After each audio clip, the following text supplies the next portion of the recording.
I was also once backstage at UCB with John Mulaney. That does not make me the same thing as John Mulaney. But it was very nice to me. And I was like, please treat me like a real comedian, John Mulaney. And he treated everyone like a human being. So shout out to him. Please get healthy. Get back out here, baby. We need your shit. We need you in comedy.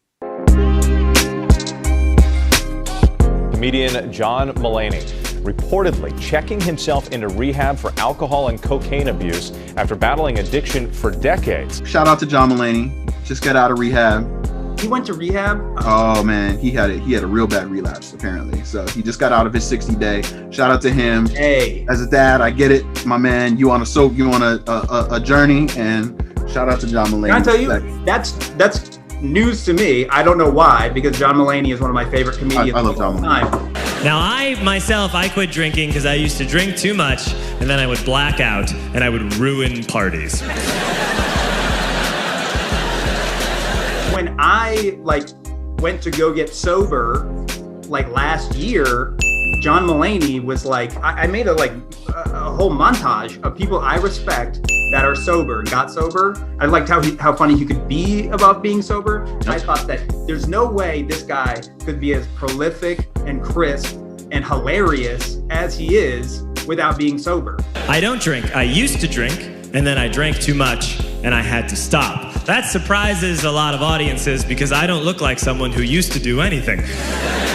So I was like, maybe it had to burst that whole, deception that every comedian in the late 90s, early 2000s got indoctrinated with, that you have to be a drunk, right? You have to be fucking stoned, or that you have to be fucked up to be a comedian somehow. I actually just quit drinking a couple months ago because, I'm not exactly slap happy about it myself. Boo me. That's why why comedians have killed themselves during this pandemic. That's why so many of them have relapsed. It's why they don't know what to do with themselves, is because all that they had was this thing that is super difficult and toxic and, emotionally driven and brutal, just brutal. Brutal audience sometimes, brutal other comedians, and we're competing like we're playing in the NFL. Yep, all of us want to be Tom Brady. And the percentages are the same. What are you bad at?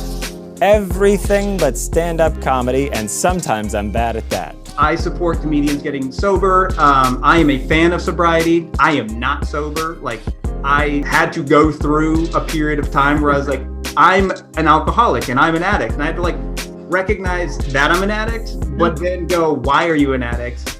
What drives you to be an addict? And then how do you work on those things? And that's kind of the point of the program, is acknowledging your defects and keeping them from shaming you, and keeping them from making you hate yourself, basically, or make you feel lesser, or any of those things that drive you to be rude to people or dishonest or any of those things. So it's getting to that was more important, and ongoing therapy and being real with myself is more important to me than being I can't go on a wine tasting with my friends that I find to be very fun, and I really enjoy the taste of wine. It's it's got to be a treat, right, Kyle? It's got to be.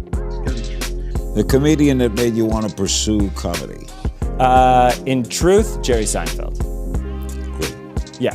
There are many other influences, but I saw his documentary Comedian when I was a sophomore in college, and I said, oh, this is a real life, I can really do this.